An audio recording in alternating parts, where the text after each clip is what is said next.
যারা বাংলাদেশের জন্য তারা অনেক সময় আমরা যারা বাংলাদেশে বসবাস করি তাদের চেয়েও অনেক ক্ষেত্রে অনেক বেশি কাজ করে এবং সেটার বড় প্রমাণ হচ্ছে আমাদের মুক্তিযুদ্ধ, পরবর্তীকালে আমাদের এই যে আমাদের জুলাই অভ্যুত্থান, বিভিন্ন সময় বাংলাদেশের সকল ক্রাইসিসে সময় কিন্তু আমাদের প্রবাসী ভাইরা বোনরা তারা অনেক বেশি ভূমিকা রাখে। তো সেই জন্য I should salute them and we salute them for doing that. Having said that, এখানে কিছু কথাবার্তা এসছে, আমি পররাষ্ট্র মন্ত্রণালয়ের প্রেক্ষাপট থেকে বলছি, কিছু কথা বলবো। বাংলাদেশ জাতীয়তাবাদী দলের সরকার, বিএনপি সরকার একটি সুষ্ঠু ইলেকশনের মধ্য দিয়ে 1.5 মাস হয়েছে সরকার আমরা গঠন করেছি এবং জনগণের জন্য কাজ করার চেষ্টা করছি। আমার এই শুরুর পর থেকে আমার কাছে মনে হয়েছে যে বাংলাদেশের সবচেয়ে গুরুত্বপূর্ণ যারা সেক্টর, যারা বাংলাদেশের ব্র্যান্ডিংয়ে ভূমিকা রাখতে পারে, সেটা হচ্ছে বাংলাদেশের মানুষ, বাংলাদেশের ইউথ। বাংলাদেশের মানুষ, আমাদের অনেক গল্প আছে, কিন্তু আমাদের সমস্যা হচ্ছে আমাদের গল্পগুলো আমরা ভালো মতো বলতে পারি না। আমাদের 1971 আমাদের ব্র্যান্ড, আমাদের ইউথ আমাদের ব্র্যান্ড, আমাদের ভাষার আন্দোলন আমাদের ব্র্যান্ড, জুলাই অভ্যুত্থান আমাদের ব্র্যান্ড। আমাদের এখানে মাননীয় মন্ত্রী বসে আছেন প্রধান অতিথি, যে 90-এর গণ অভ্যুত্থান হয়েছিল সেটা আমাদের ব্র্যান্ড। আমাদের প্রাইভেট সেক্টর আমাদের ব্র্যান্ড, আমাদের ব্যাংকিং সেক্টর আমাদের ব্র্যান্ড। এই ব্র্যান্ডগুলোকে আমরা সঠিকভাবে ইন্টারন্যাশনাল ফোরামে, প্ল্যাটফর্মে, গ্লোবাল প্ল্যাটফর্মে আমরা সবসময় তুলে ধরতে পারি না, সেখানেই আমাদের কাজ করতে হবে। পররাষ্ট্র মন্ত্রণালয় আমি দেখেছি যে আমাদের মিশনগুলা একটা পারসেপশন আছে যে বাংলাদেশ হাই কমিশন যেসব দেশে আছে, আমাদের এম্বাসিগুলা ঠিকমতো তারা কাজ করে না বা সেবা দিতে পারে না। আমি যেটা দেখলাম যে আমি এই দায়িত্বে আসার পরে যে তাদেরকে এমপাওয়ার করা হয় নাই, তাদেরকে সেই ক্ষমতায়নটাই করা হয় নাই। এবং আমি যেটা বলতে চাই যে আমরা একটা যুদ্ধ অবস্থায় আছি। এই যুদ্ধে আমাদের গালফ কান্ট্রিজগুলোতে আমাদের প্রচুর বাংলাদেশি ভাইরা, রেমিটেন্স যোদ্ধারা, ভাই বোনরা কিন্তু কাজ করছে। শহীদ রাষ্ট্রপতি জিয়াউর রহমান প্রথম এই রেমিটেন্স, এই সৌদি আরবের প্রথম লোক পাঠিয়ে এই ম্যান পাওয়ার শুরু করেছিলেন। এই প্রবাসীরা যাতে রেমিটেন্স পাঠাতে পারে সেই প্রক্রিয়া উনি শুরু করেছিলেন। ওনার ফরেন পলিসির কারণে এবং বর্তমানে আমাদের বিএনপি যে ফরেন পলিসি, সেটা বাংলাদেশ ফার্স্ট শুধু আমরা মুখে মুখে বলি না, এটা সবার আগে বাংলাদেশ আমরা মিন করি।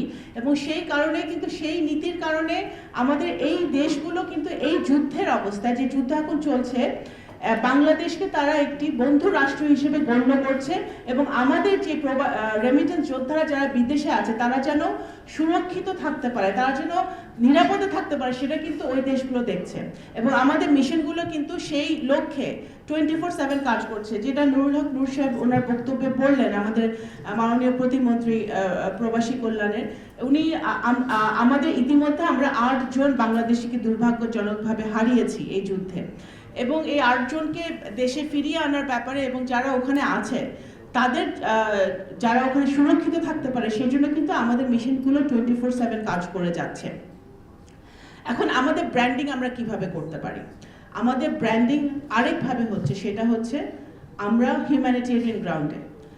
বাংলাদেশ বহুবার রোহিঙ্গা কমিউনিটিকে আমরা আশ্রয় দিয়েছি, তারা থাকছে এখানে।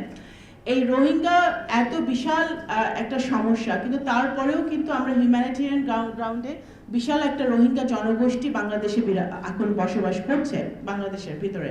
সেটাও কিন্তু বাংলাদেশের এক ধরনের একটা ব্র্যান্ডিং, যে বাংলাদেশ হিউম্যানিটেরিয়ান গ্রাউন্ডে মানবাধিকার যখন আমরা চিন্তা করি তখন কিন্তু বাংলাদেশ অনেক দেশের চেয়ে আমরা এগিয়ে আছে, আমরা ভালো কাজ করছি, যেটা অফকোর্স এটা একদিকে আমাদের একটা বিশাল একটা সমস্যাও বটে। আমি মনে করি যে আমাদের যারা বাংলাদেশিরা বিদেশে থাকেন তাদের একটা বিশাল কাজ করার জায়গা হচ্ছে যে বাংলাদেশকে যদি ব্র্যান্ডিং করতে হয়, আমাদের we need to tell our own story. আমাদের ন্যারেটিভটা কি, আমাদের বয়ানটা কি, আমাদের শুধু রেডিমেড গার্মেন্টস না, আমাদের টেক্সটাইল আছে, আমাদের ওষুধ শিল্প আছে, আমাদের ফার্মাসিউটিক্যাল আছে, আমাদের যে জুট, যে পাট জাত আমাদের দ্রব্য আছে যেগুলো আমরা এখন হারিয়ে যাচ্ছে, সেগুলোকে আমরা আবার সামনে এনে কিভাবে রপ্তানি করতে পারি। আমাদের উইমেন নারী উদ্যোক্তারা যারা আছে, যারা সারা বাংলাদেশের প্রত্যন্ত অঞ্চলে তারা কাজ করছে, তারা প্রডিউস করছে, কিন্তু তারা একটা প্ল্যাটফর্ম পাচ্ছে না। আমি মনে করি আপনারা যারা সামনে বসে আছেন সেই প্ল্যাটফর্মটা হয়তো আমরা তাদেরকে দিতে পারি, যে নারী উদ্যোক্তাদেরকে তারা এক্সপোর্ট করতে পারবে এবং সেটাও বাংলাদেশের একটা ব্র্যান্ডিং হবে। সুতরাং আমি মনে করি বাংলাদেশের ব্র্যান্ডিংয়ের জন্য আমাদের ইউথকে কাজে লাগাতে হবে, কারণ আমরা দেখেছি বাংলাদেশিরা যেখানেই যায়, given the right opportunity, given the right scope, they excel. তারা অন্য যে কোনো দেশের নাগরিকের চেয়ে তারা ভালো ভূমিকা রাখে, ভালো উজ্জ্বল দৃষ্টান্ত রাখে। তো সেই জায়গাটা থেকে আমাদের কাজ করতে হবে। পররাষ্ট্র মন্ত্রণালয় মাননীয় প্রধানমন্ত্রী জনাব তারেক রহমানের নেতৃত্বে সুনির্দিষ্ট কিছু পদক্ষেপ আমরা নিচ্ছি। আমাদের of course we understand in this day and age trade diplomacy, economic diplomacy is the number one diplomacy.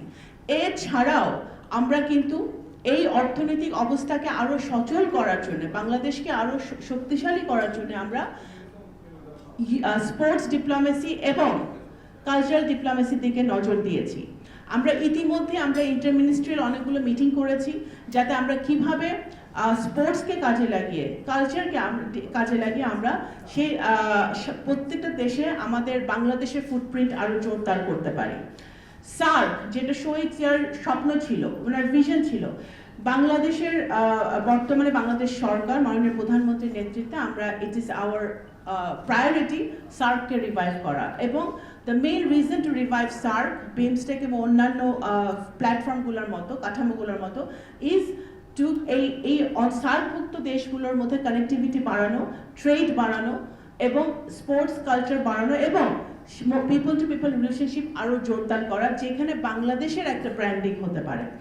তো পররাষ্ট্র মন্ত্রণালয় সচেষ্ট আছে এবং আমি মনে করি এখানে শুধু তথ্য মন্ত্রণালয় এখানে মহোদয় আছেন এবং প্রবাসী কল্যাণ আছেন, শুধু সেটাই নয়, আমাদের সিভিল এভিয়েশন মিনিস্ট্রিও কিন্তু এখানে অনেক স্ট্রং ভূমিকা রাখতে পারে ব্র্যান্ডিংয়ে। এবং আমরা মনে করি যে আমাদের coming days in the future আমরা বাংলাদেশকে একটি পজিটিভ স্ট্রং একটা ব্র্যান্ডিং করার জন্য বাংলাদেশের সকল সেক্টরের মানুষকে আমাদের ঐক্যবদ্ধভাবে কাজ করতে হবে, এবং তাহলে আমরা একটি পজিটিভ ব্র্যান্ডিং আমরা করতে পারবো। আপনাদেরকে অসংখ্য ধন্যবাদ। আসসালামু আলাইকুম।